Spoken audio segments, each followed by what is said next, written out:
요새 유튜브 키면 뭐 비투, 빚쟁이 인생 이런 얘기들이 이제 되게 많습니다. 참 씁쓸한 얘기죠. 누가 대신 빚을 내라고 얘기한 적도 없는데 저렇게 무리하게 빚을 내서 이제 저러고 살고 됩니다. 비투로 큰 빚을 지고 고민하며 살고 있다라는 거죠. 원래 고정 지출도 있는데다가 이자 내고 원금 갚고 이러려면 정말 사는 게 힘든 거죠. 정말 만만치 않습니다. 어떻게 살아야 되겠습니까? 참 또 어떤 이는요, 주식은 아니지만 투자 사기를 당해서 1억이 넘는 돈을 사인을 당했답니다. 은행에 대출받고 사기꾼에게 고스란히 이체를 시켰답니다. 뭐 지금 부지런히 갚아 나가고 있다라는데 가끔씩 불쑥 화병 같은 게 올라오지만 이제 한 5년 다 돼가니 또 갚을 것 같다라고 얘기한답니다. 참 씁쓸합니다. 뭐 당연한 거죠. 이제 그 화병이 울컥울컥 이렇게 올라오는 건 매우 지극히 당연한 거다라는 겁니다. 근데 참 사는 건 정말 어렵습니다. 함부로 빚내면 안 되겠다라는 겁니다. 누가 빚을 내고 싶어서 내나 어쩔 수 없어서 빚내는 거 아니냐 뭐 이런 얘기들도 많이 하는데 참 쉽지 않은 얘기입니다. 여기 이제 이분은 뭐 빚에 대한 압박감에 대해서 뭐 이제 영상으로 이야기한다고 하는데요. 참 많은 생각들이 들죠. 우리가 살아가면서 느끼는 그 빚의 압박은 엄청납니다. 30살에 얼마 묻냐? 뭐 그게 뭐가 중요하다는 겁니다. 빚만 없어도 평균이다. 그 말이 맞죠.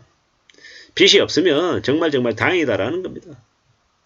30대든 40대든 50대든 빚이 없으면 그래도 자기의 삶을 어떤 식으로든 그래도 꾸려나가더라는 겁니다.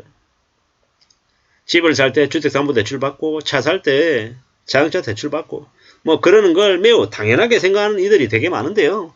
그게 매우 당연하지 않다라는 겁니다.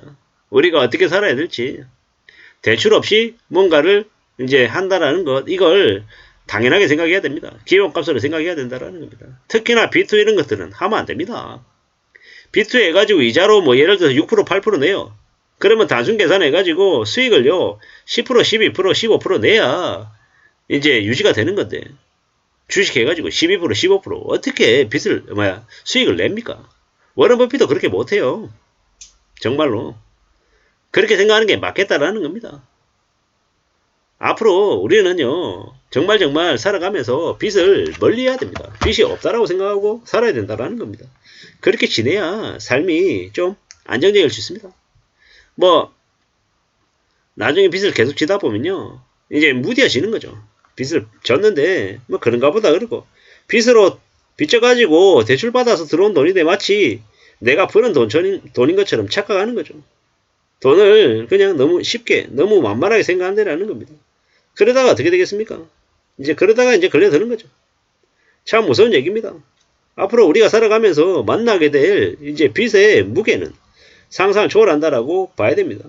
사는 게 얼마나 어려운데요. 정말로 무서운 일인데 그걸 무섭지 않다라고 별거 아니라고 착각하면 이제 그때부터 이제 힘들어지는 겁니다. 사는 게 생각보다 많이 어렵거든요. 그 압박감을 너무 별거 아닌 것처럼 그냥 괜찮은 것처럼 뭐 이렇게 생각하다 보면 나중에 이제 걸려드는 겁니다. 큰일 나는 겁니다. 정말로 무서워하며 살아야 됩니다. 사는 게 쉽지 않다라는 겁니다. 어떻게 생각하면서 살아야 되겠습니까? 만만하게 쉽게 생각하다가는 힘들다라는 겁니다. 버는 돈이 뭐 여기에 있는 이 영상에서는 250 벌어서 원금하고 이자 228만원 나간대요. 그러면 말이 됩니까? 말이 안 되는 거죠. 돈 벌어가지고 갚는 걸 땡인 거죠. 그러면 살려면 어떻게 해야 됩니까? 추가적인 이제 일을 이제 또 해야 되는 거죠. 추가적인 일을. 추가적으로 일해가지고 뭐 50만원 100만원 더 벌어가지고 그걸로 이제 생활하는 거죠.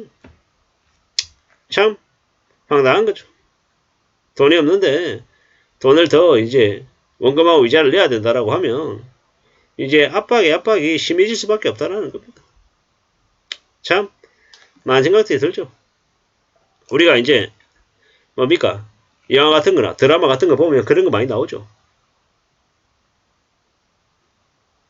우리가 영화나 드라마 같은 거 보면 그런 거 많이 나옵니다. 이제 사채업자들에게 쫓겨다니면서 이제 뭡니까? 이자 안 냈다고 이제 혼나고 또 혼나고 두드려 맞고 하는 그런 모습들을 이제 우린 종종 보죠. 근데 그게 그냥 그냥 남의 얘기가 아니라 빚진 사람들의 그냥 일상의 모습이다라는 겁니다. 그렇게 생각하고 우리는 좀 더 또 조심하며 살아가야 될 것 같습니다. 사는 게 얼마나 어려운데. 쉽고 만만하게 생각하면 안 된다라는 겁니다. 쉽고 만만하게 생각했다가 이제 큰 코 다치더라는 겁니다. 두려워하고 염려하고 걱정하며 살아가는 걸 당연하게 생각해야 됩니다. 참 이제 저도 이제 회사에서 가장 가까이 지내는 동료가 있는데요. 같이 도시락을 먹어요. 근데 이제 그런 모습을 하고 있는 걸 보면서 어떨 때는 그런 생각도 들죠. 저도 참 되게 재질이 궁상으로 사는구나라고 생각하다가도 이제 어느덧 그렇게 도시락 쪽으로 살아간 지가 벌써 1년 반이 넘었어요. 그럼 어떻게 된다? 그냥 자연스럽게 적응하며 지낸다라는 겁니다. 나쁘지 않더라는 겁니다. 뭐 이렇게 또 지내는 거죠. 이렇게 지내면서 또 살아갑니다. 나쁘지 않더라는 겁니다.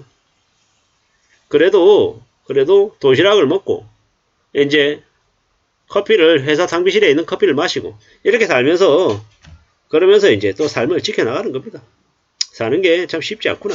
어렵구나라는 생각도 들고 또 다른 한편으로는 참 만만하지 않은 이 세상을 살아가느라 참 고생이 많구나 라고 스스로에게 이제 하고 있습니다.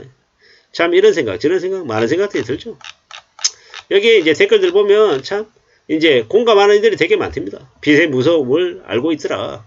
그리고 힘들지만 빚을 갚아가고 있으니 이제 이제 빚을 갚아가는 날이 끝날 때도 올 거다. 뭐 이런 것들요. 참 많은